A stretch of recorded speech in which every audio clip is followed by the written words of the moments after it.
we need to learn to not repeat those patterns. I'm recording. Okay. So if you want to give a Okay. quick clap in front of your face, all yours. We're good? Yep. Okay, all right.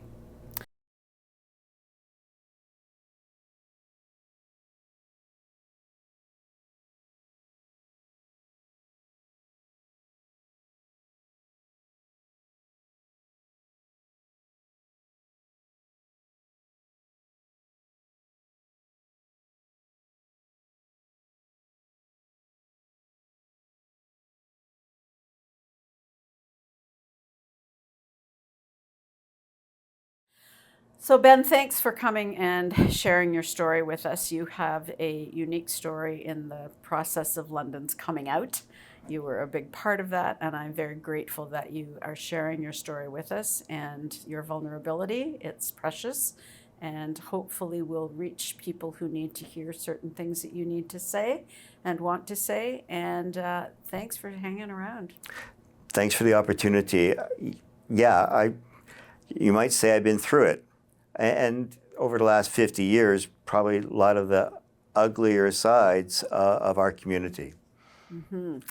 Yeah, and so these stories will be held at the Pride Library at Western, and so they're available for any member of our community. Yeah, I've got a within story London. about that too. But they also then are available nationally if anybody ever wanted, to hear them. And I just think that as part of the community, what we're looking for is what is it we have in common, and how can we support each other? And I know that you have lots of insights into that. So Well, from start that, with Ben's story. I'm a farm kid. I grew up in a place called Port Lambton, Wallaceburg. We had a farm right on the Kent County and Lambton County line. I grew up on a fruit and vegetable farm.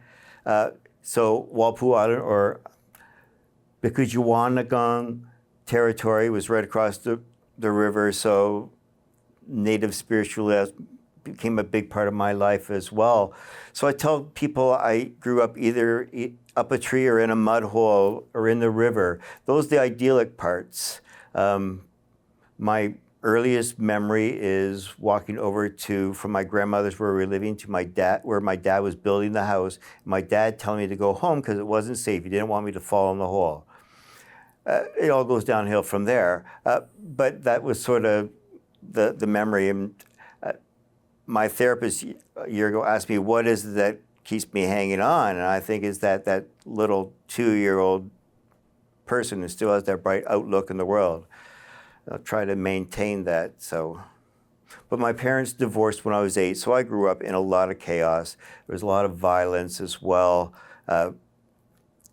Both remarried into greater chaos. So I started working at 12, earning a paycheck and making my own decisions, buying my own things. By 15, 16, I had a bag packed under my bed. And when my guidance counselor in grade 12 laughed and said, or you could join the Army, I thought, yes, I can. There's my route out of this madness. Only thing at the time I didn't quite realize that it was sort of out of the frying pan into the fire sort of thing. Because at the time, there was a thing called the Purge. And if you were gay in the federal public service any way, shape, or form, you basically would lose your job. So I joined the Army in 1982 and arrived in Borden for my basic medical training that summer. And drinking with a bunch of sailors, got really, really drunk. Me and this other guy split 2 40 ounces of white rum, cleaned them out. Anyways, they carried me back to my place, and in the process of them helping me into bed, I reached out and to thank someone, said, why don't you just jump in and sit next to me so I can say thank you, because I was a mess.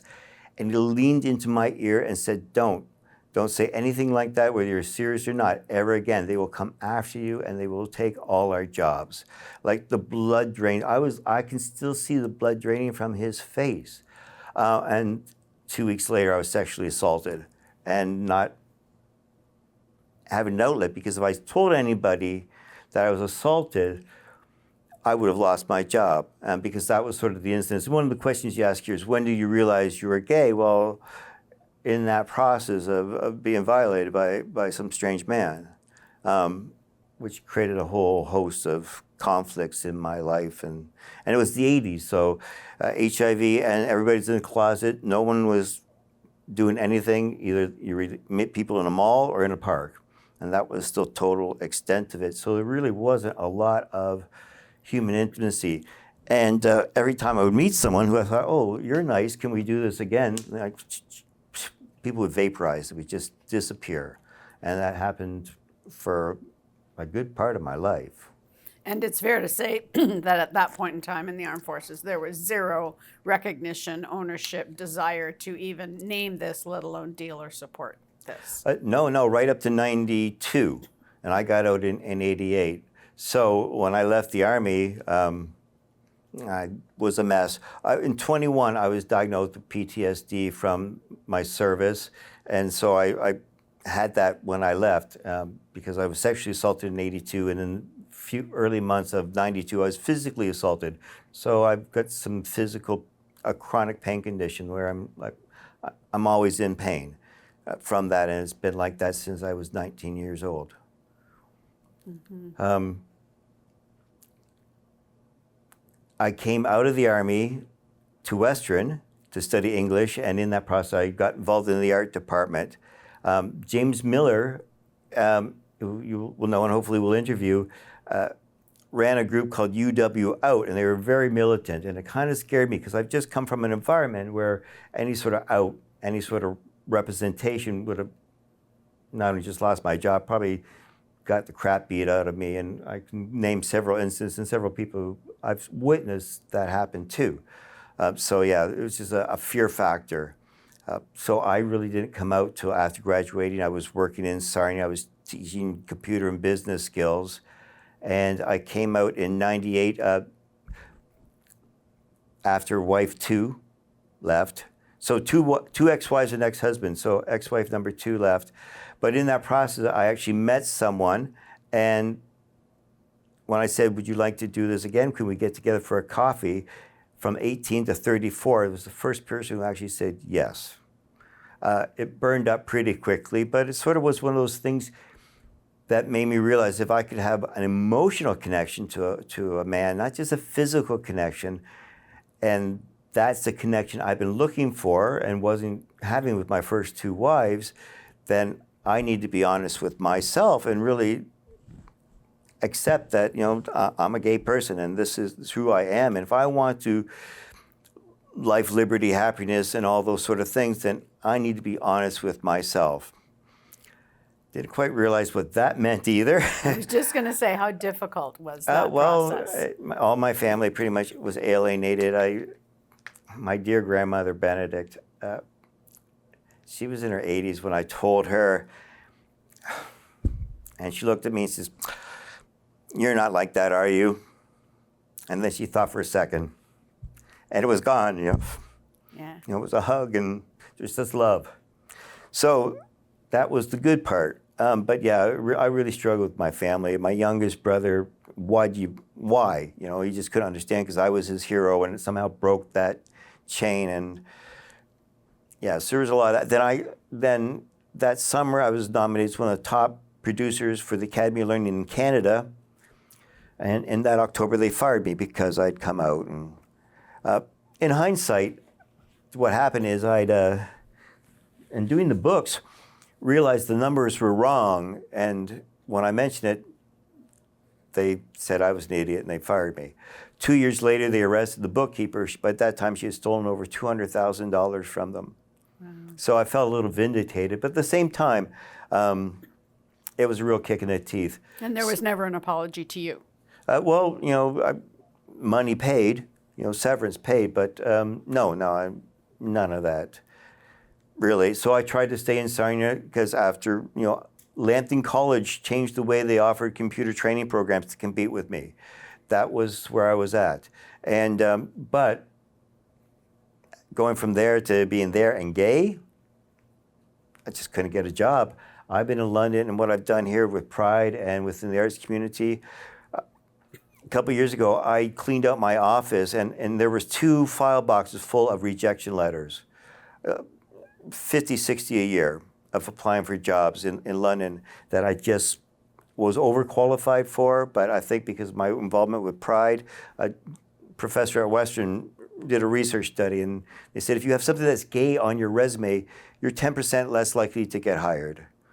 And I just continue to fall into that 10% apparently. So what brought you to London then? well, after coming out and losing my job and trying to survive, I did Sarnia's Pride in '99. So that's a big point. I talked about gay history in Sarnia Lambton on the steps of City Hall that year. But basically just ran out of money. I owned a house here, but I was going bankrupt, so I moved home. And in October of '99, and by July '99, I was bankrupt and fortunately found the house I live in now, and I've been there 25 odd years. But as an artist, it's an old dump, and I can make a mess, and it just worked perfect for me. So it's sort of been a bit of a refuge, actually. And the first few years were difficult, but that's sort of when I started Pride. Because when I came to London, I got a job at Sykes Canada call center. It was awful, the most worst thing I've ever had to do in my life. But I survived 2 years of that, and actually when I left, they paid me extra money to leave. Everybody pays me money to leave. I don't know what it is, but I'll take it. So that was January of 2002, and I joined the Pride Committee because when I came to London, I tried to join the Pride Committee in 2001, and the two co-chairs actually invited me to a meeting, cornered me, and threatened me with violence and told me to go piss off. That's not the words they used. They were much more, I was very critical, questioning what were they doing. Those individuals that year took all the profit and rather return it to Halo as they were supposed to, put it in their pocket. So they basically bankrupt Pride.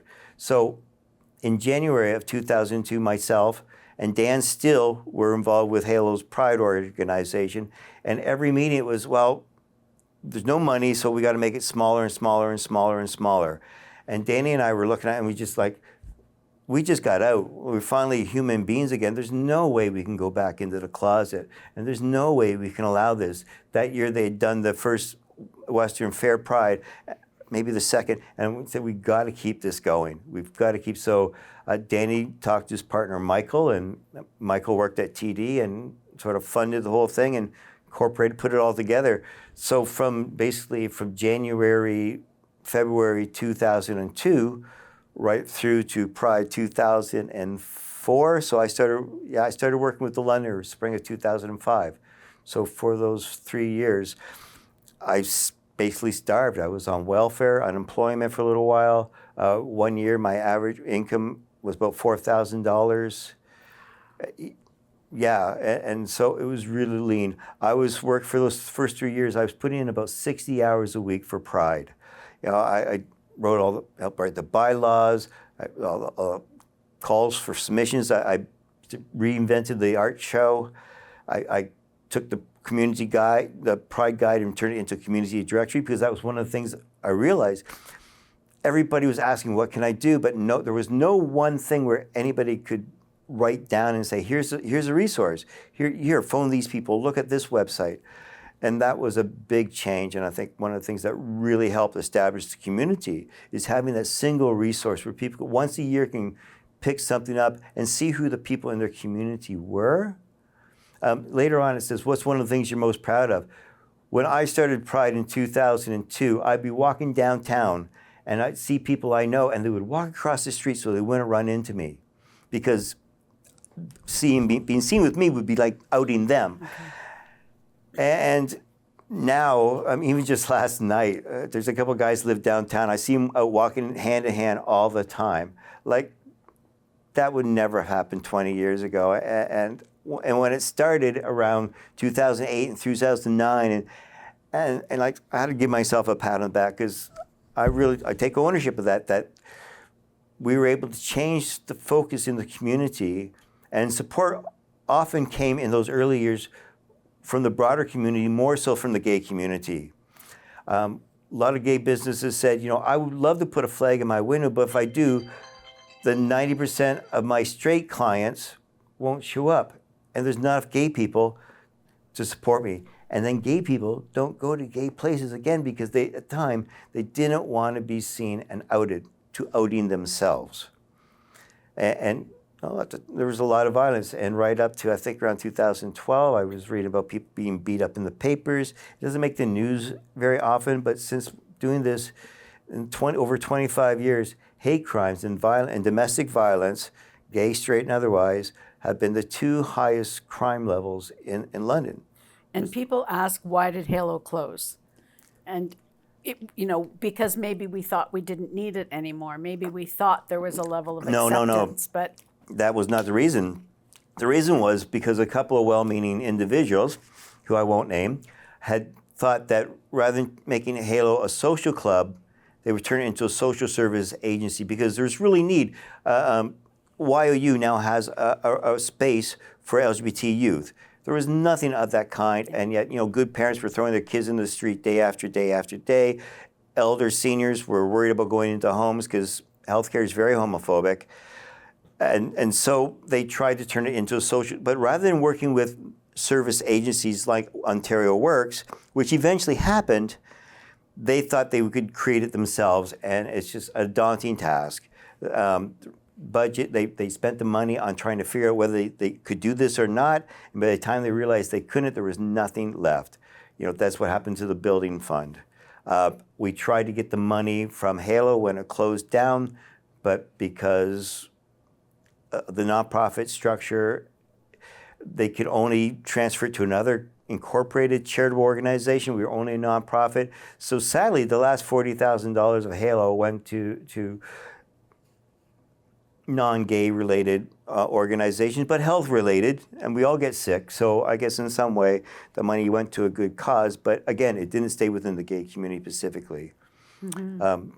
Yeah, and actually last year I turned in all my records to the Pride Library, and in there were a couple of binders of photographs of earlier Prides because I jumped in the dumpster when they were throwing all that stuff out to save it.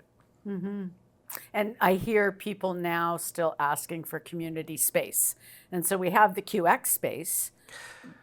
Again, we It's just a good need start, bigger but space, it really is right? heartbreaking because the federal government is offering money. All around us, there are all these little community groups and associations, right? And the government's funding those, but London has not been able to get its shit together, to coordinate that. So hopefully this is a good start. And hopefully the various groups in town can learn to communicate each other and work as a team and collaborate. Because that's really the only way this really happened. It's like those 60 hours a week, knocking on doors, find out which organizers were successful, which businesses could put an ad in the guide, and really having that level of understanding of the broader community. And I don't think we have that anymore.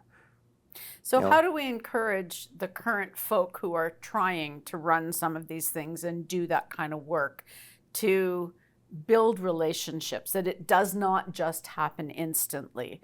What's your... And it doesn't happen online either. You can collect emails and all sorts of things like that, but you really have to sit down, break bread, have a coffee with someone, and that's the way it begins, because until you know what your friends need, how can you provide it? And the internet just simply cannot do that for us.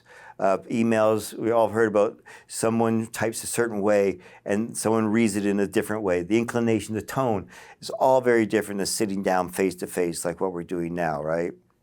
And I think we need more. People are going back to it. I think people are putting away their phones more and more. This hookup culture that's all digital, I think people are tired of it. There's no answer to what's next yet. But hopefully going back and simply meeting people, seeing someone across the room and think, oh, I wonder what they think. So nothing really replaces that human contact. I don't think so. Yeah. So I heard you talk a lot about it didn't matter what you did. You were unemployed for a long time, that you just couldn't get hired in this city. How did you deal with that? How did you stay viable? I worked for myself. I created my own business.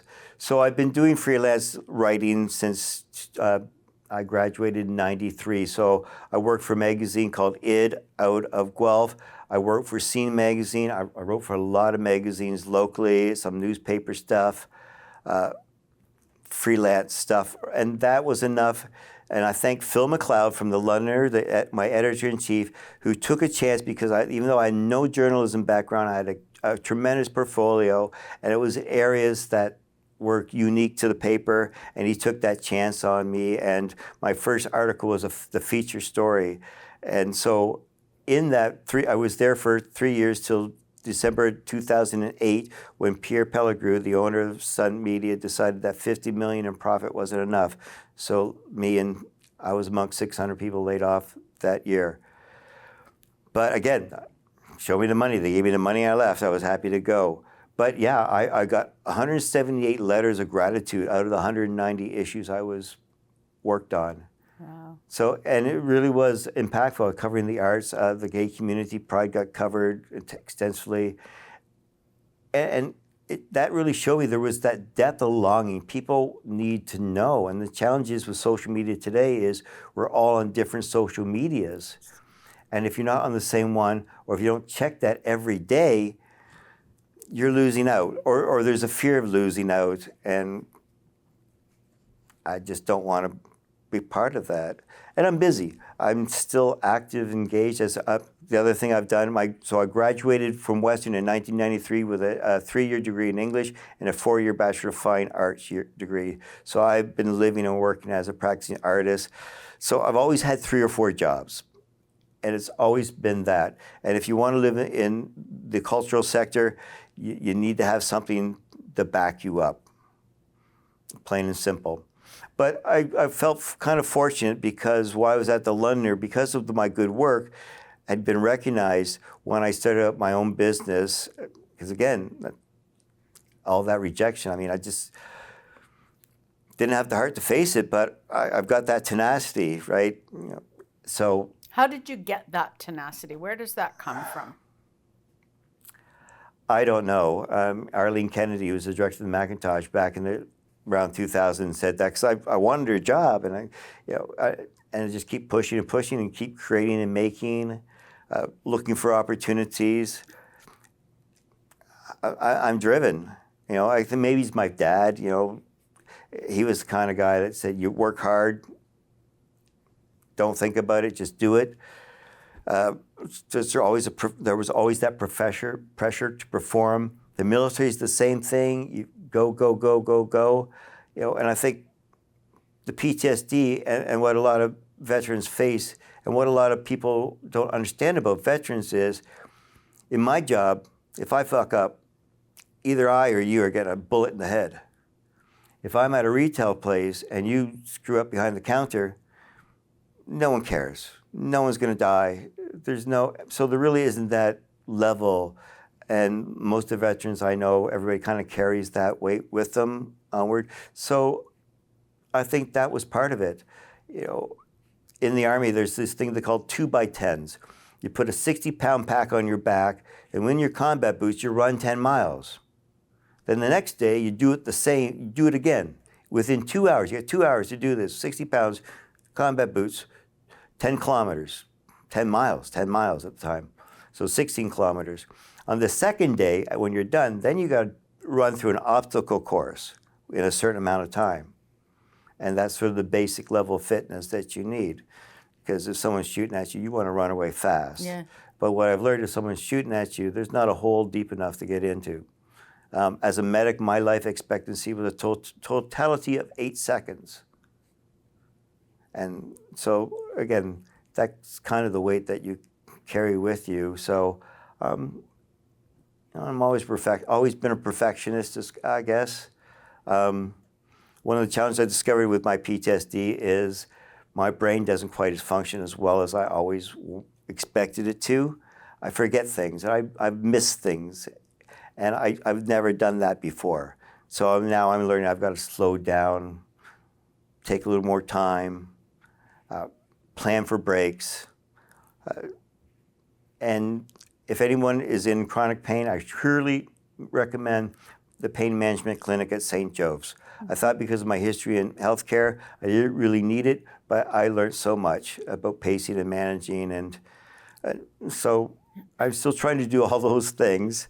And this last few weeks I've been overdoing it. But I'm at a good point in my life. And so I'm hearing that. I'm hearing that age gives you that permission to admit that these are the circumstances in which you're living, and maybe you need to manage a little differently so it's not so hard on you. Getting old is not for the weak of heart. It's a very difficult thing. It is. And you don't ever realize it. It's like someone said about boiling a frog, putting a frog in water and then turning out the heat. The frog doesn't know it's boiling until it's cooked, right? Yeah. And you don't know you're really old till you're old. I say to people all the time, this is all, I've never been old before. This is all new to me. And it really is quite an adventure. There's some physical changes.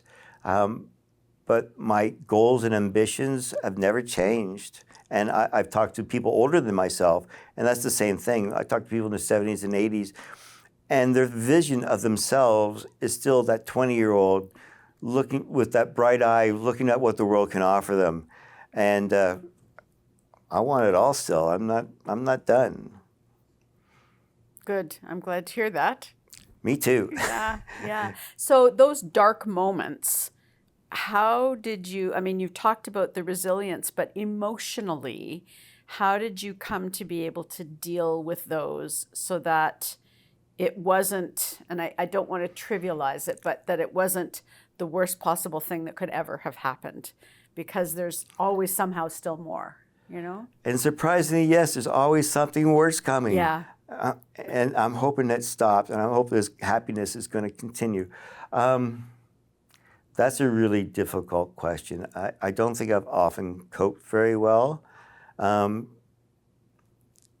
Alcohol, Yep. you know, I started drinking when I was 8 years old, 40 ounces by the time I was 14, drugs at 12.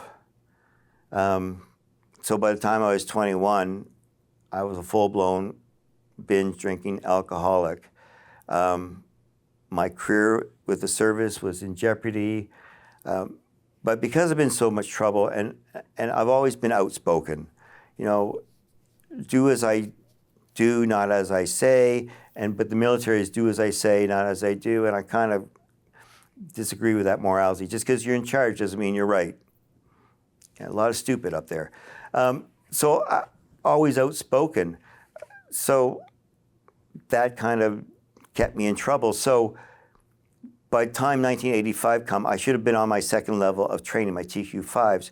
But because they held me back, they had to send me. But in that process, the addiction, the alcohol had really come to the forefront. And I probably shouldn't have gone, because in December of 85, I had what I would consider my first serious mental breakdown. Led into some trouble. I had to do a little bit of time in the military jail, you know. And then when I came out of that, I went to rehab, again with the military. But because it was with the military, the alcohol counselors kept saying to me, there's something you're not talking about. There's something you're holding back. And of course, it was my sexuality, because the minute I said, I'm gay and I'm struggling, good luck, there's the door. Yeah. Plain and simple. So I got kicked out of rehab. Because you weren't forthcoming enough for theirs. Exactly. So from desire. 85, I left in 88. So the next 3 years, it was pretty much every 6 months, the Army doing some horrible thing to try to kick me out. But because I've done so many extra duties, I'd actually read all the Queen's regulations and orders. And every time they said, well, you're guilty of this, I would say, yeah, but this says I'm not. So you can't do that. And the Army's not structured that the guy on the bottom can tell the guy at the top what to do. Yeah. And so after 6 years, it was pretty much time for me to leave. But again, my mental health hadn't been dealt with. The physical chronic condition, I've been back and forth to the medical arena because I've been kicked, herniated, repaired. And after repair, I was having problems. And I kept going back. And I think because I was a medic, and though my peers liked me as a friend, the structure, the organization didn't like me. So I really think my health care suffered over those last 3 years, which is why I have this chronic condition now. So how did you finally find your people? I don't know if I really have. Okay. You know, and I think that's part of my upbringing, my PTSD, all of that. And just my life, it's been so different. Like when I was in the Army, I also, there were some cool things. I've blown things up. I've sewn people up. I've given needles, injections. I've been to the Arctic. I slept in an igloo. I hunted caribou with the Inuit. You know, I've been to the Arctic Circle.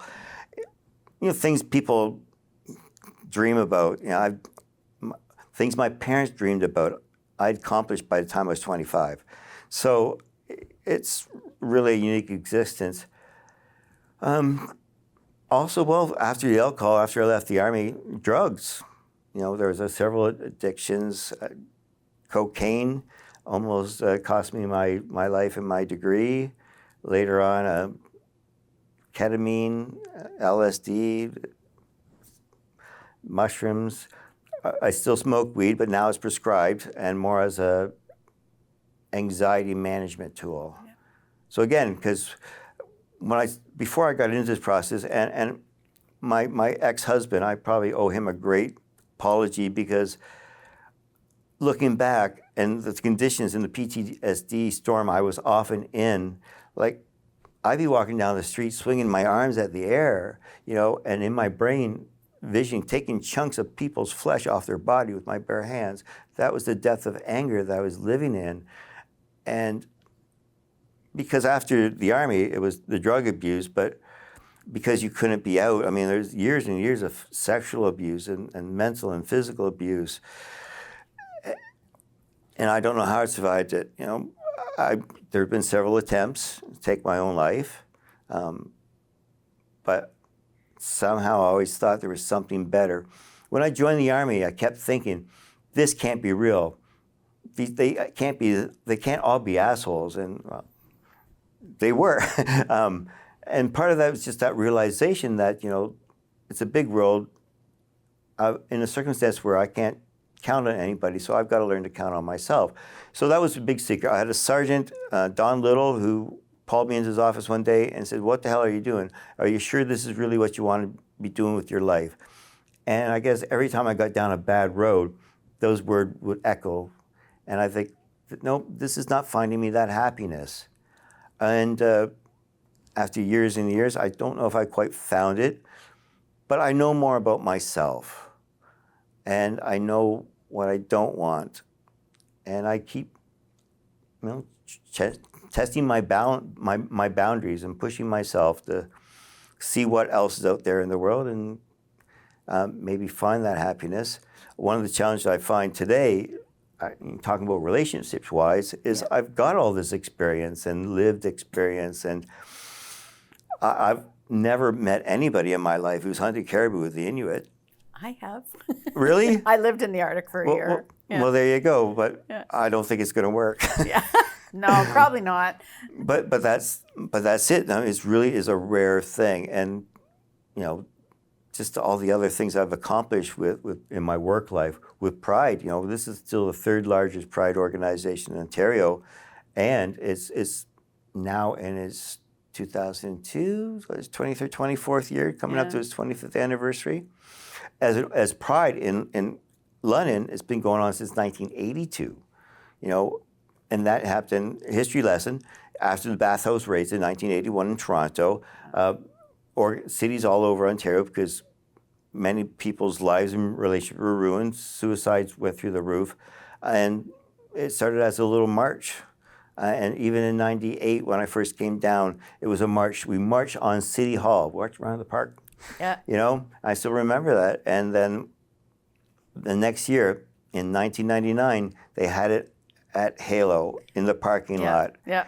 And I was there with Sarnia's Pride that year, and I remember the first year we put the Rainbow Arch of Balloons yep, across over Pall the stage. Mall, right? Yeah, I remember exactly. that so clearly. Yep, that and was next year. We got to go around the block that year. I think it was that year. And it was like, wow, you know, all of a sudden people weren't quite so afraid or something. But exactly. So when 2001, I built up, and there was no money left to keep going. Yeah. Like that was the same. We really couldn't imagine going back to walking on the sidewalk anymore, right? Yeah. You know, taking that step back into the closet is really how I positioned it. And Yeah, and I think today we need to understand that politically, socially, and economically, there's factors out there in the world who find our social economic advances offensive.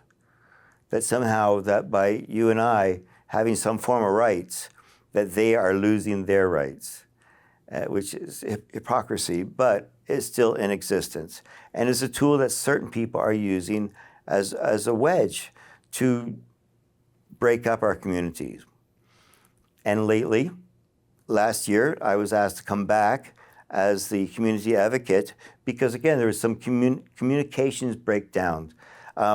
We talk about the rainbow of letters. It used to be just gays and lesbians, and the through and the bis, and the trans, and the questioning.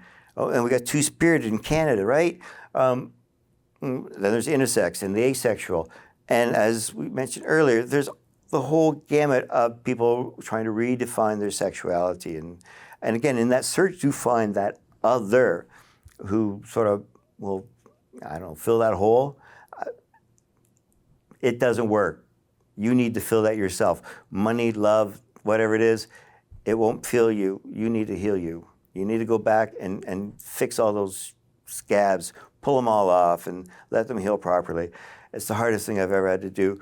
But we need that understanding in our community as well. A lot of us are damaged. A lot of us, the world hasn't been kind to. In here, you also, what would my advice to be young people too? And I think that was one of the problems that happened last year, is young people, because Pride draws out people who are coming out in that very messy part of their life. So they need that coaching and guidance. What most of they can't see, and I don't know why they can't see it anymore, is that we've already lived it. You know, we've already been there. The emotional pain, the loss of jobs, the loss of family. And I can't fix it for you. A friend of mine, I just learned out yesterday, had lost his father, and he was estranged. And I just think, that's okay. It's sad that they didn't get to know what a wonderful person you were, but we know, you know, and you're going to be okay. And I think we need to do that too for each other far more often.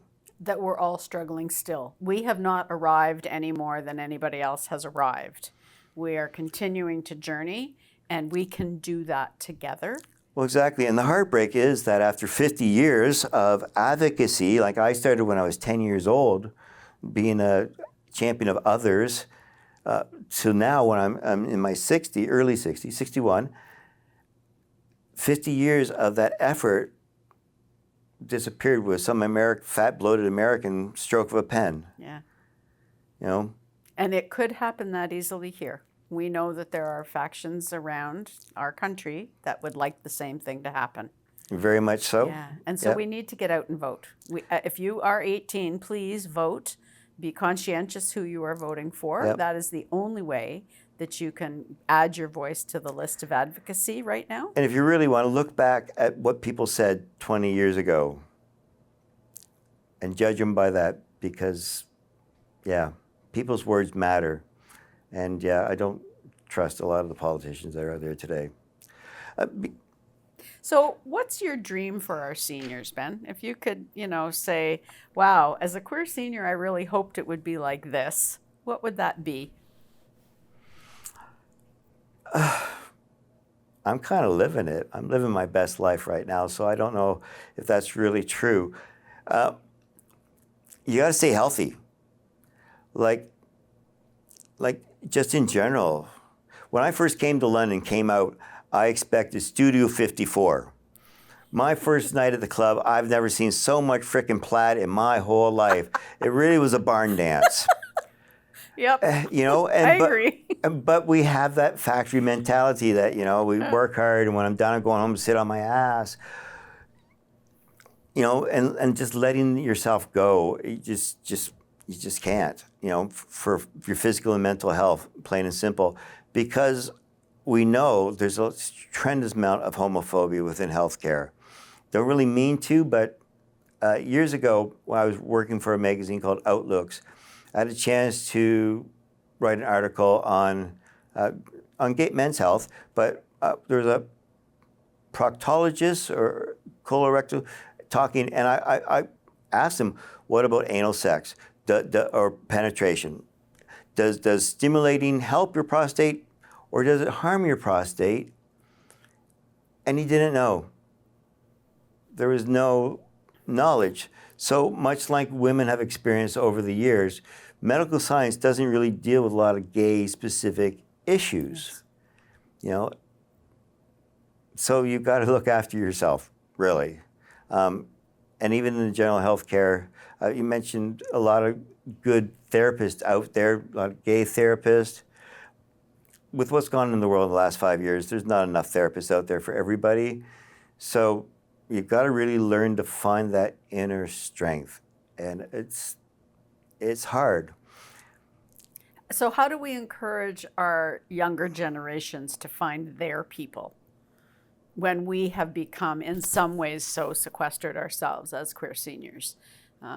Because it doesn't feel like it's a very friendly place to be anymore. So then how do we say to them, find your people, when we aren't necessarily as visible as we once were?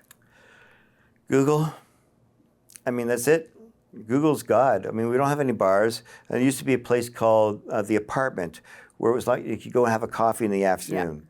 Yeah. That doesn't exist. So there's no that random meeting, like, some kid crying in the corner and you sit down, can I help you?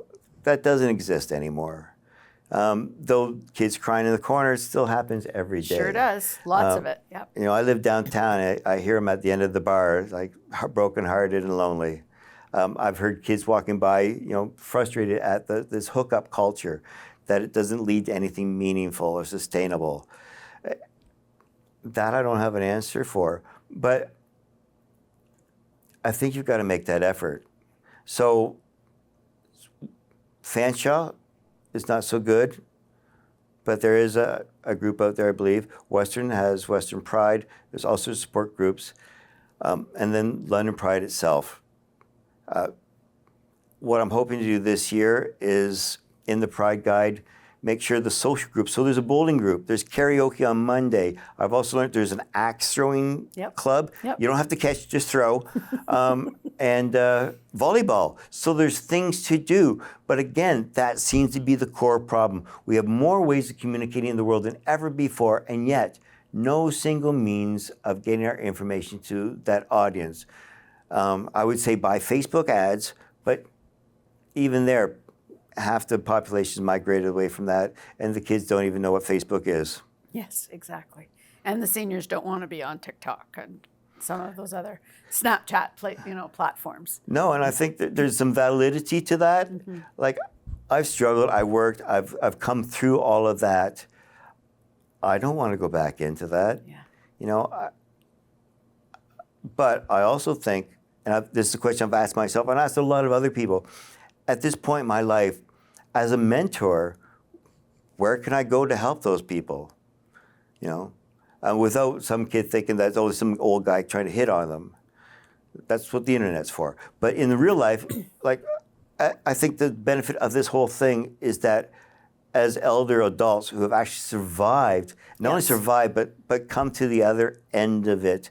So one of the happy things, in all this fight with the Army, in 2020, I received the Canadian Pride Citation. So not only am I disabled, but I'm now a decorated veteran. It took 40 years of struggle, but my service, the challenges, have been recognized by the Government of Canada. That in 2012, when I had to leave Pride, my mom was dying, looking after my sister, and after 10 years, I just had to step away from it and do a little bit of me. I was honored by Pride as a community trailblazer. Yep. Which is why you're here, by the way. Thank you. And then last year was Forest City Gallery's 50th anniversary, and one of the biggest honors of my life was I was asked to give the keynote talk that night about my experience as an artist here in the community. And like this, the recognition that the years of struggle, like, I swear, those 10 years I gave to Pride, I've lost in income anywhere from $250,000 to $500,000 I'll never see that ever again. No one's ever come up to say, thank you for all your sacrifice. I don't expect it. You know, ask why. It wasn't for any of that. It was because of all that shit I've lived through. You know, the physical, sexual, emotional violence. I don't want to live in a world where that can happen to anybody else ever again. You know, and I think that's why we need community. And what I sense from you, and I haven't known you that long, I haven't certainly known about you, and you know our paths have crossed over the last 25 years, et cetera. But that sense that despite the challenges, there are triumphs. And that's it. And really, that's what the process. Once I was diagnosed with PTSD and was off therapy, and actually a chance to work through that. That has been my main focus, to take that from where the ugliness is in my face all the time, to flip that around. Because, you know, I as a co-founder of Pride, you know, saving that, it's one of the most proudest moments of my life. You know, that sacrifice, I don't begrudge it any bit. It would have been nice if the rest of the world had recognized it. I tell people, if I did for cancer what I did for the gay community here, I'm making $250,000 a year long time ago. You know, except our community just isn't recognized that way. And if I would have realized earlier that writers and artists are the two paying jobs in the world, I might have thought that differently as well.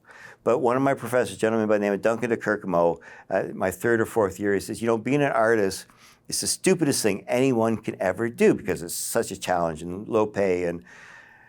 But if that's who you are, there's nothing else you can do. And it's the same with Pride. You know, you're standing in a room and says, someone said, we got to do something about this. And you look around and think, well, I guess it's me.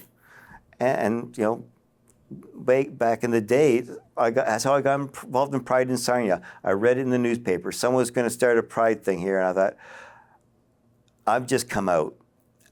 I need to get involved, first of all, for my own sake, but more so someone else doesn't fuck this up and make it worse for all of us. You know, excuse my language, but that was my real motivation, just to think, my military, my education, I've got some skills. Here's a chance for me to actually apply them to something that's meaningful to me. And it was that first big step to discovering who I was. And we've heard from some of our other storytellers to do exactly that, to volunteer, to get involved, because especially you in end London. up getting back more than what you've in fact given. Yeah. Would you validate that? Yes, and especially in London, because London, especially for newcomers, it is a challenge, but there are groups and gay groups out there for support.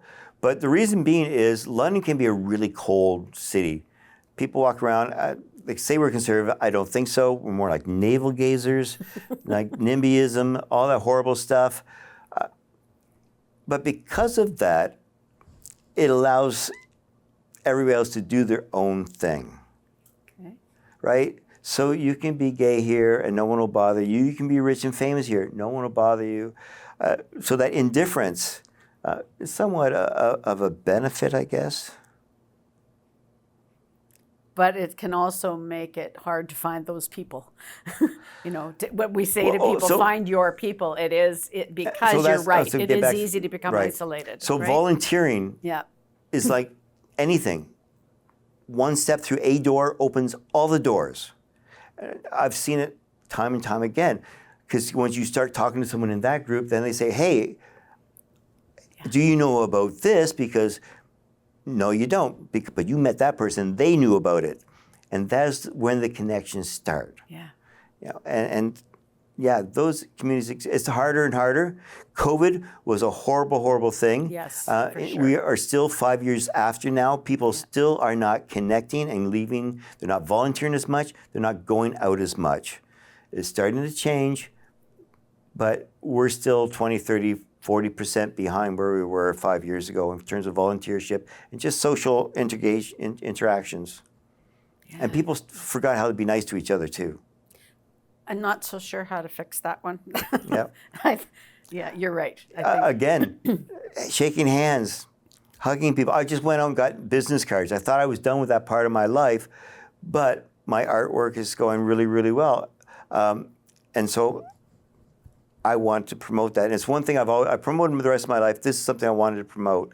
And that's going well. I had a show last year at the Satellite Project space called Variations in Landscapes, where I applied my regionalist agenda to a landscape form genre. And I'm working on a catalog for that right now. I've applied for a Canada Council grant, and I don't know if I got it yet, but it has moved on to the review stage. So that's really good. I booked an exhibit at the Homer Watson House and Gallery for May through July of 2026. And in terms of a gay representation, just got accepted into the Pride show at King City. Cool. Neat. So I'll be dropping off a piece there in May. Great. So yeah, I never meant to be a gay artist. I don't think anybody who's gay meant to be gay artist, gay writer, gay factory worker. It's that factory worker, writer, artist who happens to be gay. But I've been in a few years now. I'm not opposed to using it to my advantage. And finally, like I said, after 20 some odd years, 30 years of this, my military service, my work in the arts community, my work in the gay community has been recognized. So don't ever give up. You know, today may be a bad day. Others' opinions don't really matter. It's what you think of you. If you have a dream, write it down. And at the end of the day, if you didn't accomplish it, don't throw that paper away. Keep that dream. You know, I was in the Arctic in 1987, and it was the most powerful experience of my life. It was minus 73 one day, minus 20 the next day, and you wanted to take your jacket off, but you knew your skin would freeze and you'd be dead in seconds. And that fragility that your life every second is on the edge. You could feel the energy, even now, listen to me, feel the energy coming from the ground. You know, I want to go to the Antarctica. I want to go back to the Arctic before my time is up in life. You know, just because of that experience, that just the majesty of the world around us, you know. Yeah. And I think the gift to be able to see that is where we all hope to land. Yeah. So find your people to go on that journey with you. Stop and smell the roses. Yeah. You know, if you're having a really shitty day and the world feels like they're just shoveling dirt on your head, just go outside. You don't have to do anything. Just change your attitude. Change your channel. It's one of the hardest things I had to do with PTSD. When it starts, that negative self-talk, your brain starts telling you, reminding you about all the horrible things, how you're worthless and don't matter. And you got to catch yourself and say, no, that's wrong. I am worthwhile. I think it's the Saturday Night Live thing. I think Gordon Smiley was thinking, you're smart enough, you're nice enough, and gosh darn it, people like you. And that's all you need to get through a day. You know, that I had to keep reminding myself of that, you know, I've got friends. People have been in my life for 30 and 40 years now. And that's a rarity this day. And so that was the first thing I did. I went out and joined the gay coffee group. The meetup group, Forest City Meetup. I call it the old gay guy coffee club, that's what we call it too. But it is Forest. I think it's Forest City Meetups on the Meetup app, and you can go on and find that as well. Yeah. But yeah, so and how I did that, and this is another. I went through the regional HIV/AIDS committee because they do have an outreach worker there, Okay. and and that's also another challenge, is that group represents all of us. And hopefully we've gotten past the stigma of HIV, but I don't think we necessarily have. So we need that umbrella gay group that can say, here's all our people. And yes, some people have health issues. Rather than sort of the HIV being the group that overviews the gay community. There's a stigma involved with that. I don't see it, but I know it exists, and I know people in their minds have that stigma. That's why we need that community center. I have a grandchild who's non-binary, and my grandchild said, I just want to be able to be loud and proud. And my response was, just be you.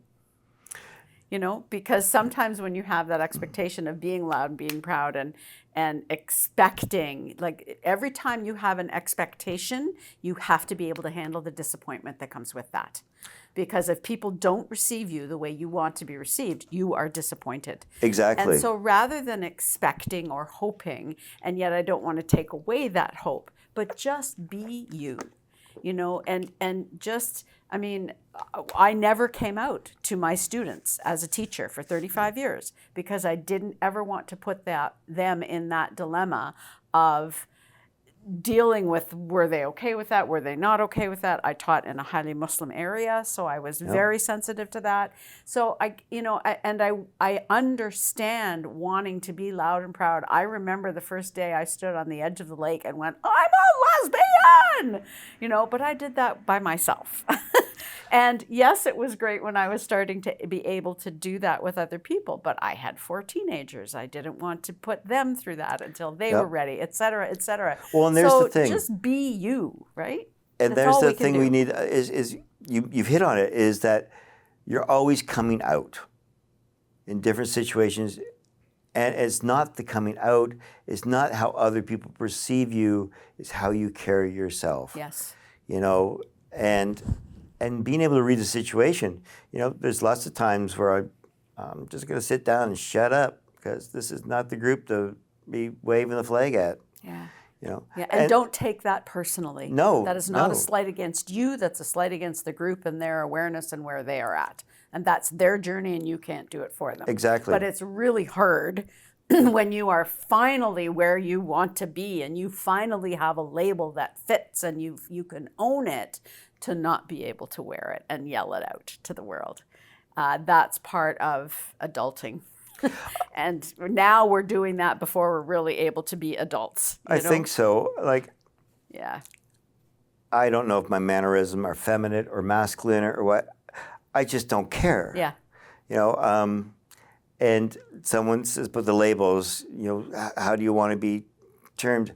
I just don't care. Because in my world, as a gay man, you call me girlfriend, that's fine. You know, or call me she. I'm good with that, but you mispronouned me, in theory. But my ancestry in the gay community says that's fine. You know, I did an art project using the word faggots and reimagined that to one of empowerment. But in that history, even in the gay community since 1912, where it started in prisons, it's been slang for an effeminate gay man. Yeah. And so it's used within the community as well. And other people have taken on that and own that word as, yeah, I'm a faggot. Other people are very sensitized to that and very traumatized by those words. So there's, again, we're not a homogenous community. No. And I think by saying I'm gay, I'm going to find those gay people over there and they're going to all like me, that's a false premise. I've got a lot of friends. I'm well known in the community, but I was telling a friend just the other day, you know, even if crowd of people I know and friends, I often feel isolated. Yes. You know, and that's my experiences. You know, that's my fear of, you know, of saying something and having to validate myself and justify myself in my existence. And I just don't want to have to validate my existence anymore. You know, I spent 60 years validating my space on Earth. And that whole thing of fighting, that's all I really want is that 2 square feet where I can stand and breathe, you know, and be me. And I think it's all we really, really want. But you got to give it if you want to get it. Yeah. And I notice a lot of young people who are redefining their sexuality other than gay, straight, or heterosexual demand recognition. And I don't think that's a good approach. Educating, empathizing, you know. It took me, I was 34 before I finally accept my own sexuality. There's a lot of internalized homophobia up there. A lot of people, years ago, met a pig farmer through a group and asked him if he was out. Same thing, the blood drained from this guy's face and said, I lose my job, my family, everything. And having been that guy who lost his job, his family, and everything, I understand that. And that's a reality. And that's the reality people my age all live through and still live through. Because this guy was an older gentleman, and I guarantee if he's still alive, he is still living that existence. Yeah. You know? Yeah. And count your blessings that you can call yourself intersex, asexual, poly, whatever, gay, straight, bi, trans, or the otherwise. It's a very unique opportunity because, 200 years ago, they throw you in a fire with a bundle of sticks, So yeah, I think we're living in a really good time, but you can't just let it go. As members of the gay community, and by that I mean everybody, I use gay in a generic sense, we've got to learn to stand up for ourselves in our individual circumstances and for others. If you're gay and, someone's being racially attacked, you need to step up for them. And if you're a visible minority and you see someone else being accosted for their religion, sex, or gender, you need to speak up. If you're a Muslim, Christian, Hindu, and you see someone being abused, whether it's part of your faith or not, you need to step up. Because if we want our rights to be respected, then we need to start respecting other people's rights. It's been a long struggle for this bit of recognition. But hello, other people are knocking at the door, and they want in. And it's our job to make room for them. And I think that's what part of the older generation isn't really cognizant of right now, because we're tired, It's been a long struggle, and like I said, I've been through the ringer more than once. And to carry that emotional burden and even this, to continue to bring this up, this is going to take me 2 or 3 days to unwind from, right? It's just a reality.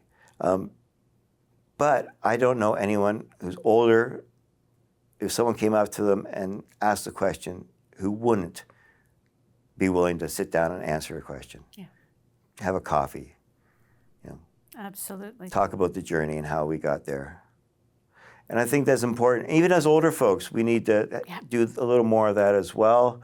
The Old Gay Coffee Club is wonderful, but that's their thing, And it's hard to pull people from that group to do individual things. Same with the karaoke, I'm sure with all the other things, because, hello, we all have lives and we're all busy. Yeah. And the world is in chaos, and we're all broke. We're all trying to pay our bills. There's nothing unique out there, rich or poor. We're all living it. Yeah. And I think, my last point here, I want to get to this here.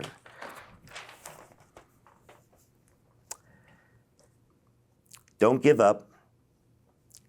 I never thought after 40-some years that I would get the recognition that I'm getting now for my artwork, my commitment to Pride, my service to Canada. But it happens. So never give up and never stop believing in yourself. Smart, nice, and you're well-liked. And my last point, group hug. Yeah. I don't hug a lot of people because people like to grope me. Yeah. Literally, I was at a function a weekend ago, got caught in an elevator with a guy, and his hands were all over me.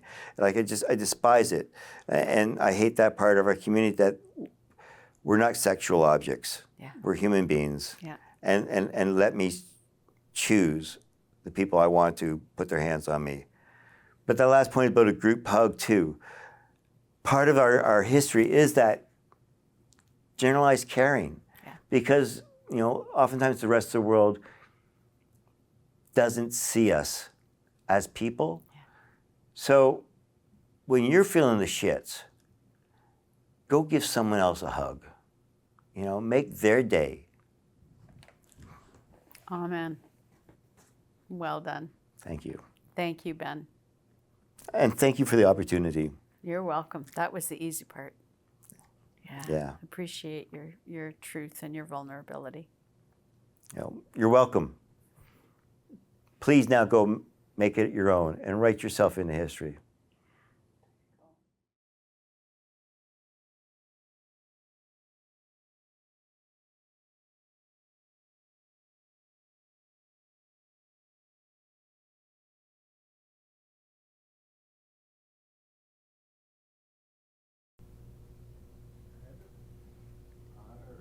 All righty.